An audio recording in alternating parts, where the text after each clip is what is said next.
बिस्मिल्लाहिर्रहमानिर्रहीम अल्लाहुम्मा सल्लि वसल्लिम वबारिक वसल्लिम रब्बिरहमहुमा कमा रब्बयानी सगीरा। रेस्पेक्टेड ऑफिसर्स, मैं डीएसपी लीगल अब्दुर्रऊफ़ आपसे मुखातिब हूँ। रब्बि शरह ली सदरी व यस्सिर ली अमरी वहलुल उक़दतम मिन लिसानी व यफ़क़हू क़ौली रब्बि ज़िदनी इल्मा। जिस तरह आपसे हमारी कमिटमेंट थी कि एडमिनिस्ट्रेशन ऑफ जस्टिस सिस्टम को जब हम डिफ़ाइन करते हैं तो उसके जो बेसिक पिलर्स होते हैं उनमें एक पिलर प्रोबेशन एंड पैरोल भी है।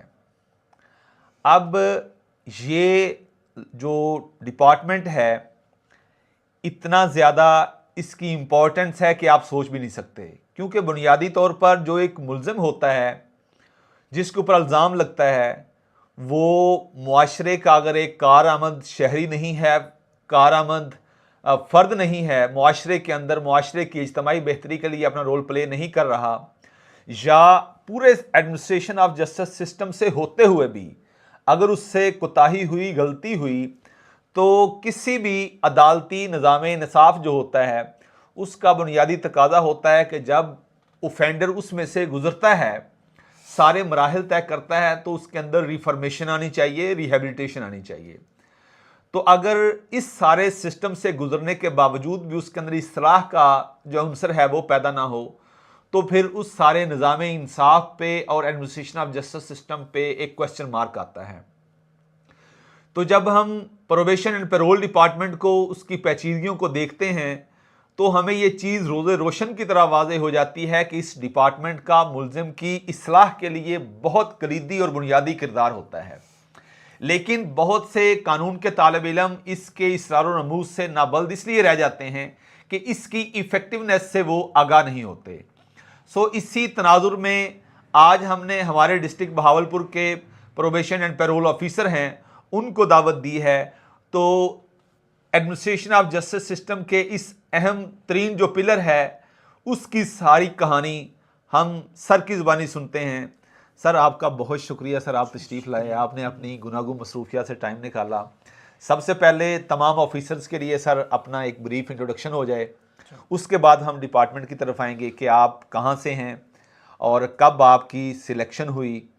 ये सर इसको ज़रा शुरू से तारुफ हो जाए। जी जनाब, मेरा नाम है आसिफ बशीर, मेरा ताल्लुक़ इसी भावलपुर ज़िला से है और इस्लामी यूनिवर्सिटी भावलपुर से मास्टर्स किया था सोशल वर्क में। सोशल वर्क में जी सर। और फिर 2010 में हमारी सिलेक्शन हुई थी as a probation officer Punjab public service commission के ज़रिए। बिल्कुल। और उस वक्त से लेकर अब तक 15 से 16 साल हो चुके हैं। हम इस डिपार्टमेंट में अपनी जो सर्विसेज हैं वो दे रहे हैं। सर, आप जब 2010 में सिलेक्शन हुई तो वो 16 ग्रेड में हुई थी, 17 में हुई थी? नहीं, 2010 में जब हमारी हुई थी सिलेक्शन, वो 16 स्केल में हुई थी। 16 ग्रेड में हुई थी एज ए प्रोबेशन ऑफिसर। तो उस टाइम जो प्रोबेशन ऑफिसर के लिए जो एग्जाम होता है वो एक पेपर था, दो पेपर थे, क्या था वो? नहीं, वो वन पेपर एग्जाम था। वन पेपर एग्जाम था। एमसीक्यूज था या लॉ से रिलेटेड था? नहीं, एमसीक्यूज था और उसमें जनरल चीज़ें भी थी और बाकी ये जो इसके हवाले से था, क्राइम्स के हवाले से भी। बिल्कुल ठीक, क्राइम के हवाले से।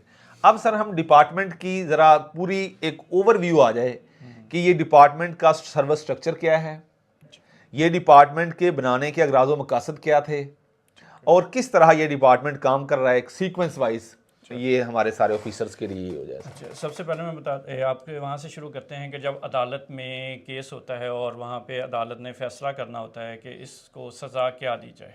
अब उसके बाद अगर फ़र्ज़ किया उसके ऊपर जुर्म साबित हो गया है तो अदालत उसे सज़ा देगी। अगर उसका जुर्म ऐसा है कि उसे कम्युनिटी से अलग करके रखना है, ज़रूरी है, तो वो अदालत उसको सज़ा जेल की दे देगी। क्योंकि वो कम्युनिटी में रहेगा, कम्युनिटी को नुकसान पहुँचा सकता है। बिल्कुल। लेकिन कुछ ऐसे मुजरिम भी होते हैं जो आदि मुजरिम नहीं होते, वो हालात के ज़रिए वो उनसे कोई ना कोई जुर्म सरजद हो जाता है और अगर उनको जेल भेजा जाएगा तो वो जेल में, क्योंकि वो बाकी आदि मुजरिम भी होते हैं, तो उनके साथ रह के उनकी जो झिझक है क्राइम करने की वो ख़त्म हो जाएगी। वो बाहर निकलेंगे तो फिर वो क्राइम की दुनिया में वो ज़्यादा वो काम करते हैं, यानी जो उसका एक डेटिरेंस होती है वो ख़त्म हो जाती है। सही सर। वो चीज़ है। तो उसके लिए फिर कोर्ट्स जो हैं वो सबसे पहले करती हैं कि जी इसको जेल में नहीं भेजना, उसकी सस्पेंड कर देनी है सज़ा और उसे एक स्पेसिफिक पीरियड है जो 1 साल से लेकर 3 साल तक होता है, उसे कम्युनिटी के अंदर यानी वो अपने घर पे रहेगा और प्रोबेशन ऑफिसर से राब्ते में रहेगा। प्रोबेशन ऑफिसर उसे मुख्तलिफ इंटरवल्स में बुलाएगा, उसकी असेसमेंट करेगा। असेसमेंट करने के बाद वो देखेगा कि इसकी क्राइम की तरफ इसका झुकाव किस वजह से है और इसने ये क्राइम क्यों किया है। बिल्कुल फिर ठीक। उसके हवाले से वो मुख्तलिफ सोशल वर्क की, सोशोलॉजी की जनरल टेक्निक्स हैं या साइकोलॉजिकल टेक्निक्स हैं जो भी यूटिलाइज़ करनी है, वो उसके मुताबिक वो जो है उसका ट्रीटमेंट प्लान करता है। उसके साथ अगर तो जनरल कोई केस है कि उसने वैसे कोई लॉ ब्रेक किया है रोड्स के हवाले से या कोई इस तरीके से कि क्राइम में नहीं आता मतलब, तो तब तो उससे जनरल सेशंस हैं अवेयरनेस के, वो हम करते हैं। हमारा लिंक होता है 1122 के साथ भी, ट्रैफिक पुलिस के साथ भी, ट्रैफिक पुलिस के भी हम, और इसी तरीके से टेक्निकल एजुकेशन बोर्ड के साथ भी हमारा लाइजन है।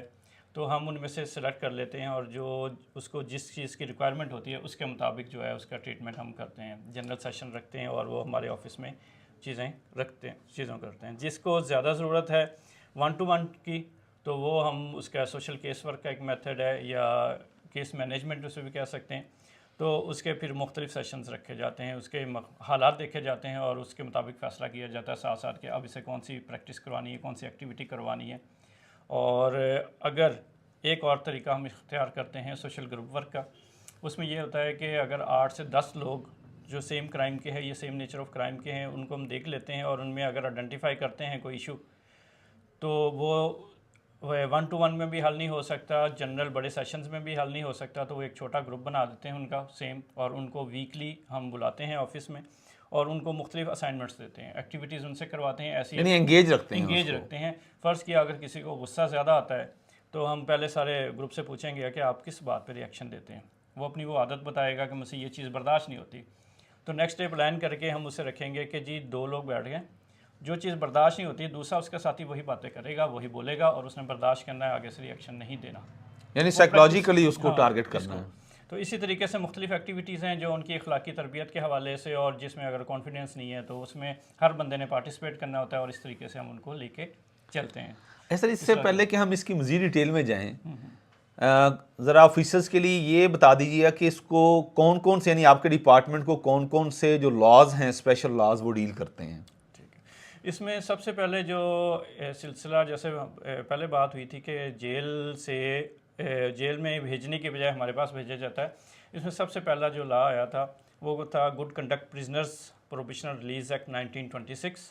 Good conduct prisoners probational release act, ये मैं आपको थोड़ा सा तफसील से बताऊंगा अभी बाद में, अभी सिर्फ एक्ट के हवाले से बता देता हूँ कि इसके तहत जो कैदी होते हैं जेल के अंदर उनको हम पैरोल पे रिलीज़ करते हैं। तफसील में इसकी पैरोल पे, राइट सर। दूसरा फिर आया 1960 में प्रोबेशन ऑफ ऑफेंडर्स ऑर्डिनेंस 1960, जो कोर्ट्स हमारे पास डायरेक्ट भेजती हैं केसेस, जेल की बजाय हमारे पास भेज देती हैं, वो इस एक्ट के तहत जो है वो आते हैं। Probation of offenders ordinance 1960।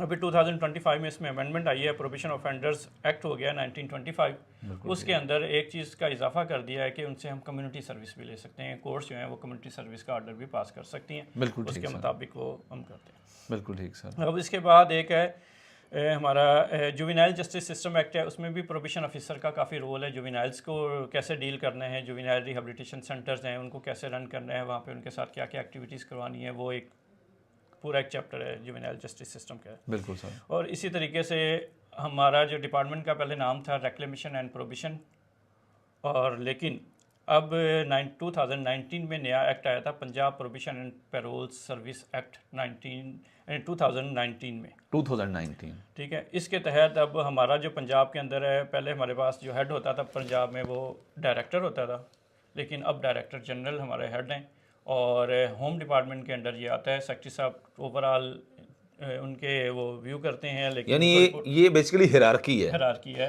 Hierarchy शुरू होती है होम डिपार्टमेंट से। सेक्रेटरी होम डिपार्टमेंट एक प्रोविंस के अंदर इसका हाईएस्ट जो है डेजिग्नेशन है वो है सेक्रेटरी होम डिपार्टमेंट। उनके उसके बाद कौन सा है? सेक्रेटरीट्स में से जैसे सेक्रेटरी होम डिपार्टमेंट में, उसके बाद स्पेशल सेक्रेटरी साहब हैं, फिर एडिशनल सेक्रेटरी हैं, उसके बाद ये आ जाता है हमारा जो अटैच विंग है पूरा हमारा पंजाब प्रोबेशन पैरोल सर्विस, वहाँ पे डायरेक्टर जनरल है। सर डायरेक्टर जनरल के बाद अभी रिसेंटली जो हायरार्की बनी है उसमें डायरेक्टर जनरल के बाद है डायरेक्टर अब सीट्स आ गई हैं जो अभी कैबिनेट ने अप्रूवल दी है, उसके मुताबिक हर डिवीजन में एक डायरेक्टर बैठेगा। इनके साथ स्केल भी अगर बताते जाएं तो डायरेक्टर जनरल BS 20 में है, DG जी। और ये प्रोविंस लेवल पे है या प्रोविंस DG है? और BS20 में, और BS19 में जो हैं डायरेक्टर वो प्रोविंस लेवल पे हैं, मेन जो हेडक्वार्टर के हैं, लेकिन डिविजनल लेवल पे भी डायरेक्टर की सीट्स अलाउ कर दी हैं, वो 3 साल के अंदर हमें वो मिलेंगी। बिल्कुल ठीक है। तो वो BS19 का जो है डिवीजन लेवल के ऊपर भी अब सेटअप बन गया। पहले डायरेक्टर हाँ होगा। जी, पहले सिर्फ 17 में था AD, जी, फिर कुछ अर्सा पहले 18 में डिप्टी डायरेक्टर आया, लेकिन अब वो है डिवीजन लेवल पे जो डायरेक्टर की हायरार्की बन चुकी है। बिल्कुल ठीक सर। और उसके बाद 18 स्केल में है डिप्टी डायरेक्टर, जो पहले डिवीजन लेवल पे था, अब वो डिस्ट्रिक्ट लेवल पे 18 स्केल का डिप्टी डायरेक्टर डिप्टी डायरेक्टर यानी डिस्ट्रिक्ट लेवल पे जो मॉनिटर कर रहा होता है, सुपरवाइज कर रहा होता है, वो डिप्टी डायरेक्टर होता है और वो 18 स्केल है। 18 स्केल। अब उसके नीचे जो सारी एडमिनिस्ट्रेशन उसके बाद फिर जो है प्रोबिशन ऑफिसर हैं, डिस्ट्रिक्ट वो तहसील लेवल पे हैं, और डिस्ट्रिक्ट में वो बैठे होंगे, और हर तहसील के लिए अलग से जो इस वक्त हायरार्की बनी है वो तहसील लेवल पे प्रोबिशन ऑफिसर हैं। और इसी तरीके से जो पैरोल ऑफिसर हैं ये इंटरचेंजेबल हैं। प्रोबिशन ऑफिसर पैरोल की ड्यूटी कर सकते हैं, पैरोल ऑफिसर ये सिर्फ वर्क डिवीजन है, बाकी डेजिग्नेशन वो नॉमेनक्लेचर का ही फर्क है, काम एक जैसे ही काम एक जैसा है, यानी अगर स्केल भी एक जैसे हैं स्केल दोनों भी के, एक जैसे 16 स्केल हैं दोनों के। इस वक्त 17 हो चुका है, 17 हो चुका है। ये इस फेब में इसका अपग्रेडेशन हुई है। अब इस वक्त जो है प्रोबिशन ऑफिसर और पैरोल ऑफिसर दोनों जो है 17 स्केल में, और कमीशन के थ्रू डायरेक्ट सिलेक्शन हाँ होती जी, है। Direct selection. ठीक है, अब हम सर वर्किंग के हवाले से स्पेसिफिकली इसका यानी प्रोबेशन और पैरोल ऑफिसर का आपने दो चीज़ें बताई कि जिनमें केसेस में ऑफेंडर को कोर्ट जेल में भेज देती है, उसको प्रोबेशन पे भेजना, या डायरेक्ट बंदा आपके हवाले कोर्ट कर देती है।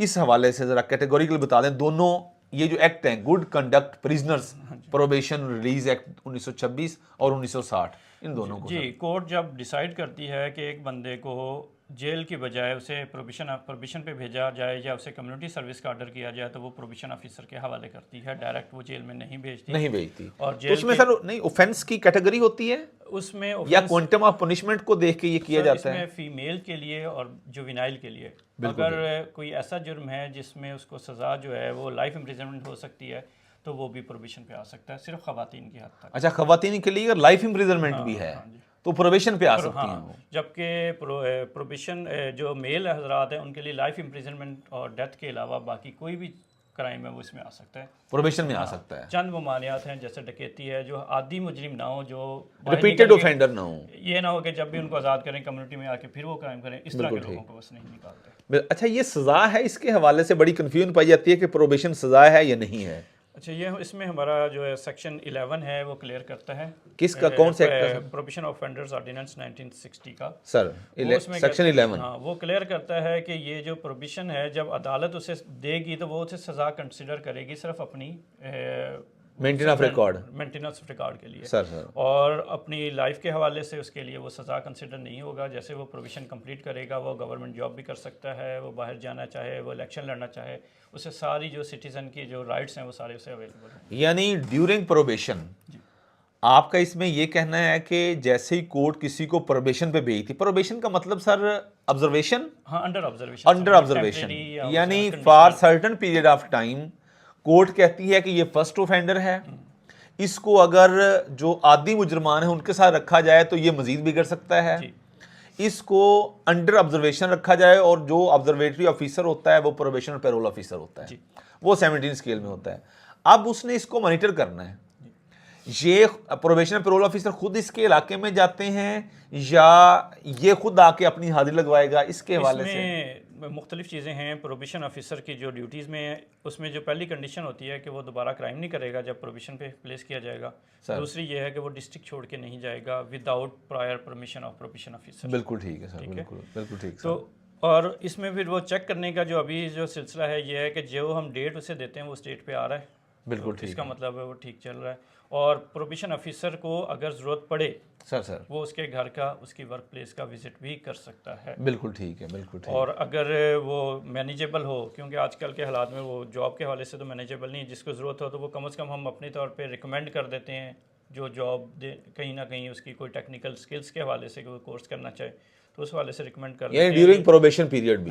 बिल्कुल ठीक है, प्रोबेशन पीरियड यानी हमने उसके एक आम लॉ अबाइडिंग सिटीज़न बनाना है, तो उसके साथ हमने एज ए रिफॉर्मर चलना है। बिल्कुल ठीक है। तो उस हवाले से फिर हमारी कोशिश होती है कि उसे कोई जो बाकी इश्यूज आते हैं बाकी डिपार्टमेंट्स के साथ, या वो भी उसे हम काउंसलिंग के जरिए रिजॉल्व करने की अच्छा, कोशिश कोर्ट आपने ऑर्डर में मेंशन करती है स्पेसिफिक टाइम, कितने टाइम के लिए इसको अंडर ऑब्जर्वेशन रखा जाएगा, और जब वो टाइम सर लैप्स कर जाता है, टाइम गुजर जाता है, तो उसके बाद क्या प्रोसीजर है? वो कोर्ट के पास जाता है, एप्लीकेशन देता है, ये आपके पास आता है, फिर कोर्ट आपको बुलाती है, रिपोर्ट लेती है? उसमें यह है कि हमारी जो मंथली रिपोर्ट है वो क्रिमिनल जस्टिस कोऑर्डिनेशन कमेटी जो है उसके अंदर मंथली रिपोर्ट जाती रहती है, कितने लोग न्यू आए हैं और ये बिल्कुल और ठीक। इतने रिलीज होके इस मंथ में गए हैं। बिल्कुल ठीक। ठीक है, कोर्ट अगर वो चाहे तो वो रिटर्न प्रोबेशन ऑफिसर से कह सकती है कि जी मुझे इस बंदे की स्पेसिफिक जो है ना रिपोर्ट मुकम्मल चाहिए।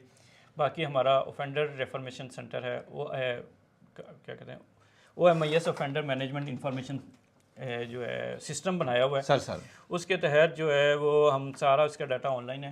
अब हमारी लिंक हम कर रहे हैं पुलिस रिकॉर्ड के साथ, उसका लिंक है हमारे सिस्टम का। अब कोर्ट्स के साथ जो सिस्टम है उसके साथ भी लिंक हो रहा है। सर हाई कोर्ट से भी हमारी वो होगी अप्रूवल, बिल्कुल तो वो प्रोसेस में है कि वो कोर्ट से डायरेक्ट जब हमारे पास आएगा ऑनलाइन ही आएगा, और जो भी हम उसके साथ सिस्टम करेंगे वो सारा कुछ वो जजेस को रिपोर्ट देखना चाहें तो उसकी वो देख सकेंगे कि या अटेंड कर रहा है प्रोविशन पे, वो सही है, जा रहा है या नहीं जा रहा। यानी मैं समझा ये हूँ कि अगर उसकी फ़र्ज़ करे कोर्ट ने अपने ऑर्डर में 2 साल मेंशन कर दिया है, तो अगर इसके दौरान भी कोर्ट किसी टाइम चाहे कि इसकी हमें मुकम्मल रिपोर्ट चाहिए, तो वो आप दे सकते हैं, और वो रिमेनिंग पीरियड जो है उसका वो वो कोर्ट की है। उसमें हमारा सेक्शन 10 है, वो कहता है कोर्ट को ये ऑथोराइज करता है कि वो बाद में आके इसका सेटिस्फाई पीरियड हो तो वो उसमें जो भी कंडीशन लगाई गई थी पहले उसमें चेंजिंग कर सकते। यानी प्रोबेशन ऑफ ऑफेंडर ऑर्डिनेंस जो है 1960 का, उसका सेक्शन 10 है। अच्छा, उसके बाद फिर जब सर आपकी तरफ से रिपोर्ट चली जाती कोर्ट के अंदर, वो तो तब हमने डिस्कस किया ना कि अगर उसका टाइम पीरियड कंप्लीट नहीं हुआ, अब मिसाल के तौर पर मुझे प्रोबेशन पे भेजा 2 साल के लिए, मैंने अपना एक अच्छे कंडक्ट के साथ अपना टाइम पीरियड कंप्लीट कर लिया, अब मैंने इससे जान किस तरह छुड़वानी है? वो मैं कोर्ट के पास जाऊंगा या आपके पास उसमें यह है कि जैसे वो पीरियड कंप्लीट होगा वो हमारे पास आएगा लास्ट डे। बिल्कुल ठीक सर। हम इसे एक कंप्लीशन सर्टिफिकेट जो है वो यही हमारा जो OMI सिस्टम है वो जनरेट करता है सर, वो हम उसे देते हैं, इशू कर देते हैं, और वो अपना जो जजमेंट की कॉपी है कोर्ट की वो, और हमारा जो ये कंप्लीशन सर्टिफिकेट है वो दोनों लेके वो DPO ऑफिस में जाता है, और वहाँ की IT ब्रांच में जाके वो अपना जो है केस जो उसके ऊपर अपडेट करवा देता है कि जी वो प्रोविजन हुआ था और वो मेरा कंप्लीट हो गया। वो कोर्ट उसमें फिर वर्डिक्ट देती है, कोई ऑर्डर होता है कोर्ट का या आपका सर्टिफिकेट होता है? हमारा सर्टिफिकेट होता है, और कोर्ट ने पहले से वो लिख दिया होता है कि इस डेट को हमने इसका 1 साल का या 2 साल का या 3 साल, 1 साल से कम नहीं कर सकती, 3 साल से ज़्यादा नहीं कर सकती। बिल्कुल ठीक है। यानी जो मैक्सिमम पीरियड अगर प्रोबेशन के लिए देना है तो वो 3 साल है, 3 साल है। और 1 साल से कम नहीं होगा और 3 साल से ज़्यादा नहीं होगा। और जिस दिन का कोर्ट का ऑर्डर है वो नेक्स्ट ईयर पे अगर 1 साल का है तो नेक्स्ट ईयर से 1 दिन पहले वो रिलीज़ हो जाएगा। वो रिलीज़ हो जाएगा, और फिर ये सज़ा भी कंसीडर नहीं होगी। हाँ, ये सज़ा भी कंसीडर, ये भी सज़ा भी कंसीडर नहीं होगी। अब सर थोड़ी सी पैरोल पे डिस्कशन हो जाए। ये तो प्रोबेशन हो गया ना, पैरोल पे ज़रा बता दें, पैरोल का मतलब क्या होता है और किस तरह ये सारा काम होता है? ये प्रोबेशन का हो या पैरोल, दोनों का मतलब होता है कंडीशनल रिलीज़ है। कंडीशनल रिलीज़, ठीक है। अब जैसे अदालत ने फैसला किया था प्रोबेशन पे भेजने का, लेकिन वो कहती नहीं इसे नहीं भेजना प्रोबेशन पे, इसे हमने जेल भेज देना है, क्योंकि उसका जो है ऑफेंडर है, रिपीट कर रहा है वो, या कोई भी है फर्स्ट टाइम भी फर्स्ट किया, उसने मर्डर कर दिया, उसे तो प्रोविजन पे नहीं भेजेगी, क्यों कि उसके वो लाइफ इम्प्रिजनमेंट सेंटेंस है, तो वो प्रोविजन पे नहीं भेजेगी, तो वो भेज देगी उधर जेल में। बिल्कुल ठीक। अब पैरोल ऑफिसर का काम शुरू होता है। पैरोल ऑफिसर सुप्रीडेंट जेल के साथ मिलके असेसमेंट करेगा जो लोग भी कैदी हैं, जेल में कैद गुजार रहे हैं सर, जिन का भी 1/3 पीरियड गुजर गया है सर, उनकी असेसमेंट करेंगे। अगर जेल के अंदर उनका कंडक्ट अच्छा है, बिल्कुल सर, और वो फिर डिस्ट्रिक्ट अथॉरिटी से मतलब DPO साहब से और DC साहब वो एक लेटर के ज़रिए उनकी वो लेते हैं, रिपोर्ट ले लेते हैं कि इलाके में उनकी फैमिली में या कोई उनका कोई इसका ताल्लुक तो नहीं था, किसी हार्डन क्रिमिनल फैमिली तो नहीं है, कोई पर्सनल एनिमिटी किसी के साथ तो नहीं है, ख़ानदानी दुश्मनी तो नहीं है, कोई इस तरह का, और या वो किसी वो कलादम तंजीमों से कोई ताल्लुक तो नहीं है। इस तरह की सारी रिपोर्ट लेके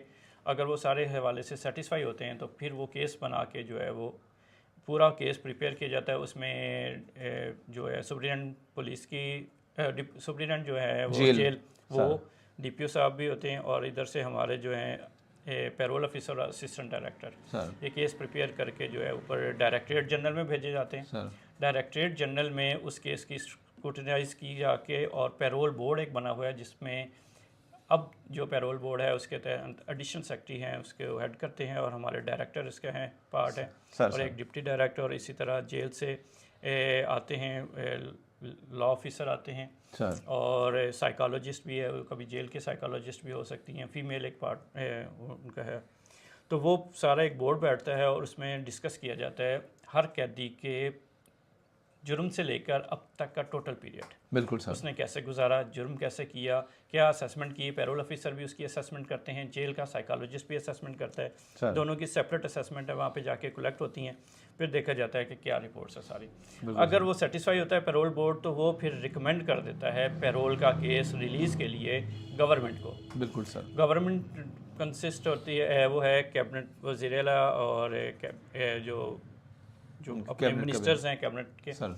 तो वहाँ की एक कमेटी बनी हुई है लॉ एंड ऑर्डर की, sir SCCLO sir, standing committee of cabinet on law and order sir. तो वहाँ पे वो केस जो हैं वो पेश किए जाते हैं जो पैरोल बोर्ड रिकमेंड करता है। बिल्कुल ठीक सर। वो फिर उस केस को हर एक को देख के वो उस पर अप्रूवल या डिसअप्रूवल शो करते हैं कि हाँ जी इसका पैरोल अप्रूव है, तो उनको फिर वो पैरोल पे जेल से निकाल लिया जाता है, और जिसका डिसअप्रूव है या उसे डेफ़र किया जा सकता है कि इसके अभी इसमें ये चीज़, ये पीरियड इतना कम है, इसे थोड़ा सा और गुजारने दें, या कोई रिपोर्ट प्रॉपर नहीं है ये तो दोबारा रिपोर्ट सीख करते हैं कि नेक्स्ट मीटिंग में रखा जाएगा।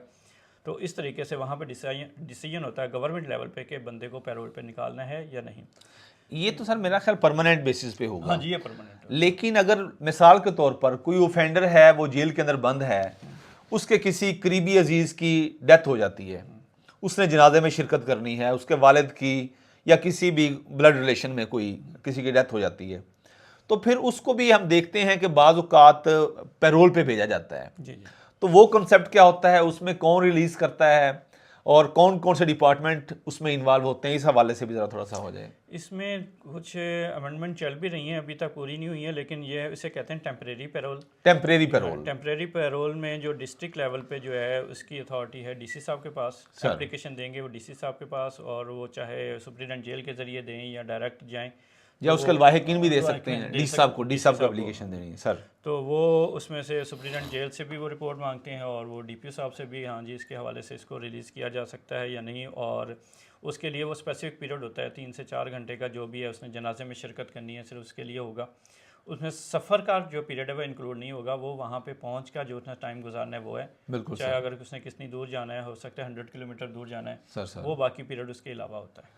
यानी उसमें मुकामी पुलिस स्टेशन से DPO ऑफिस से रिपोर्ट तलब की जाती है, जब वो अपनी एप्लीकेशन बजरिया सुप्रीडेंट जेल या डायरेक्ट DC ऑफिस में उसकी आ जाती है एप्लीकेशन, तो फिर DC ऑफिस से वो एप्लीकेशन रिपोर्ट के लिए DPO ऑफिस आती है, और DPO ऑफिस से मुतलका पुलिस स्टेशन जाती है, और मुतलका SHO जो है वो चेक करता है ग्राउंड रियलिटी कि इसकी किसी के साथ कोई पर्सनल एनिमिटी तो नहीं है, ख़ानदानी दुश्मनी तो नहीं है, इसका किसी कलदम तंजीम से ताल्लुक़ तो नहीं है, कोई इस तरह का अगर इशू है तो फिर उसको रिकमेंड नहीं किया जाता कि कहीं पे लॉ एंड ऑर्डर सिचुएशन ना हो जाए, मामला और वर्स ना हो जाए, तो फिर उसको पैरोल पे यानी जो टेम्परेरी पैरोल होती है उस पर उसे नहीं भेजा जाता। जनरली ये होता है कि वो अमूमन कर दिया जाता है, कम ही केसेस होते हैं कि जिसमें ह्यूमैनिटेरियन बेसिस पे कर दिया जाता है। बिल्कुल ठीक सर। सिवाय उस सूरत हाल के जहाँ पे कोई रिस्क ना हो जान का या किसी और। बिल्कुल ठीक है सर, बिल्कुल ठीक है। और इसके अलावा सर कोई चीज़ ओवरऑल इस डिपार्टमेंट की जो सारी वर्किंग है, कोई ऐसी चीज़ जो हमने मिस कर दी हो, वो स्टूडेंट्स के लिए, ऑफिसर्स के लिए वो हेल्पफुल हो किसी भी एग्जाम में, तो वो काइंडली बता दीजिए। अच्छा, इसमें हम जिक्र करना भूल गए हैं प्रोबेशन ऑफिसर का। जुवेनाइल के हवाले से जुवेनाइल जस्टिस सिस्टम एक्ट है जो 2018 में आया था सर उसके तहत जो है वो प्रोबेशन ऑफिसर जब से वो गिरफ्तार होगा, कोई भी जुवेनाइल 18 साल से कम उम्र जिसने भी क्राइम किया है सर, वो चालान अदालत में जमा करवाने से पहले एक रिपोर्ट जो है वो प्रोबेशन ऑफिसर भी वो प्रिपेयर करेगा, उसके हवाले से वो सेपरेट होगी, और वो चलान के साथ सेक्शन 72 के तहत लगती है। प्रोबेशन ऑफिसर की तरफ से रिपोर्ट होती है जिसमें जुवेनाइल होगा ऑफेंडर। हाँ, और उसमें वो उनकी रिपोर्ट जमा करवाता है, और उसके बाद प्रोसेस से सारा जो है वो चाहे जुवेनाइल कोर्ट में केस जाए या डाइवर्जन के ज़रिए, डाइवर्जन के लिए वो जुवेनाइल जस्टिस कमेटी होती है उसमें भी जा सकता है। उस कमेटी में एक जज साहब होते हैं और एक प्रोबेशन ऑफिसर होता है, उसका मेंबर होता है, जो मिल के फैसला करते हैं। वो कोर्ट केस ना हो तो वो जुवेनाइल जस्टिस कमेटी के ज़रिए भी डिसीजन लिया जा सकता है बिल्कुल ठीक है जुवेनाइल के केसेस का। सर।